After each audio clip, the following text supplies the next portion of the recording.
Assalamualaikum warahmatullahi taala wabarakatuh. Bismillahirrahmanirrahim. Di awal perjumpaan kita pada sore kali ini, pertama-tama marilah kita panjatkan puja puji syukur kehadiran Ilahi Rabbi Azza wa Jalla, yang mana berkat beliaulah kita bisa terangkis minadh dhulumati ilan nur minadh dhalalah ila rasyad. Kedua kalinya, solawat ma'asalam semoga tetap tercurah limpah abadikan kepada sang legendaris dunia, yaitu Nabi Muhammad sallallahu alaihi wasallam. Langsung saja,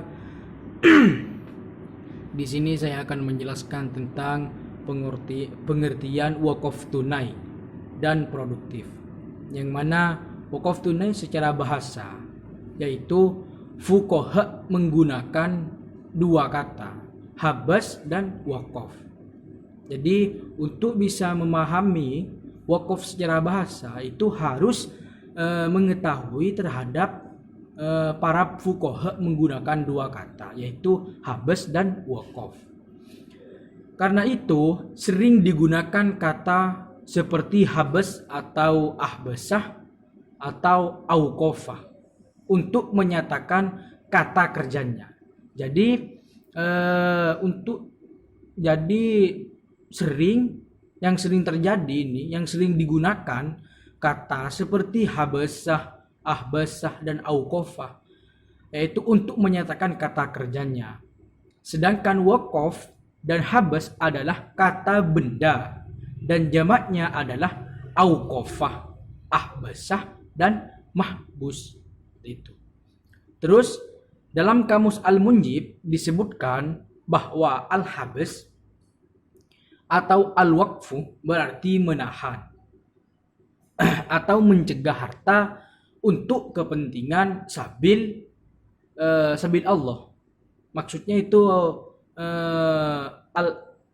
maksudnya al-habs dan al-waqfu itu menahan atau mencegah harta untuk kepentingan sabil Allah. Maksudnya itu menahan harta seperti itu untuk digunakan di jalan Allah.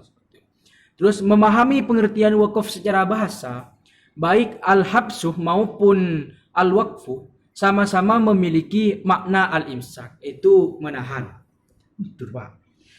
Menahan. Jadi al-imsak itu mempunyai arti menahan. Disebutkan menahan karena apa? Karena wakaf ditahan dari kerusakan. Maksudnya itu menjaga harta dari kerusakan yang akan terjadi seperti itu. Bukan hartanya yang dijaga, tapi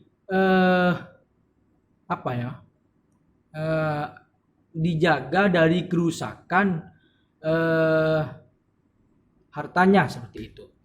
Terus bisa dikatakan menahan juga karena manfaat dan hasilnya ditahan dan dilarang bagi siapapun selain dari orang-orang yang termasuk berhak wakaf tersebut. Jadi hasil yang ditahan itu dan dilarang bagi siapapun kecuali orang-orang yang termasuk berhak wakaf tersebut. Itu. Terus pengertian wakaf menurut 4 mazhab, yang mana fuqaha beragam dalam mendefinisikan wakaf secara istilah, mendefinisikan wakaf dengan definisi yang beragam sesuai pendapat yang mereka anut seperti itu. Jadi pengertian wakaf itu bisa dikatakan oleh 4 mazhab. Yang pertama, kata al-habs dalam definisi di atas adalah batasan untuk mengecualikan harta-harta yang tidak masuk sebagai harta wakaf. Sebagaimana seorang pemberi jaminan adalah masih memiliki harta yang ada di tangan orang lain. Terus si penerima jaminan ini berhak haknya tetap ada dalam harta yang sama. Dan kalau ia meninggal bisa diwariskan. Jadi apabila si penerima itu apa ya? Si pemegang itu apabila meninggal maka bisa diwariskan seperti itu. Contohnya ya dari bapak diwariskan kepada anaknya seperti itu. Definisi di atas adalah untuk menjabarkan bentuk wakaf yang pasti sebagaimana definisi Abu Hanifah. Akan tetapi kalau ditelaah lebih jauh, dipikir-pikir lebih jauh, pada dasarnya pengertian istilah menurut fuqaha dengan memakai kata habas itu tidak tetap untuk mendefinisikan bentuk wakaf yang pasti. Sebabnya kenyataan pada bentuk wakaf ini dipakai untuk jual beli seperti itu. Hibah dan usaha pemerintah hak milik orang lain. Maksudnya bahwa harta wakaf tersebut benar-benar ditahan. Seperti itu.